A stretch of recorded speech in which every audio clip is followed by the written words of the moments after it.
So, yun nga po, no? Yan. May lumabas kagad na tubig po dun sa ating cover pa lang.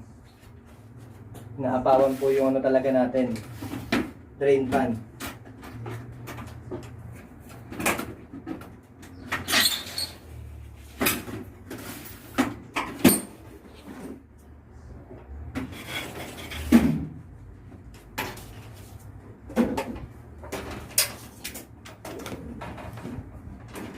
So guys, yan.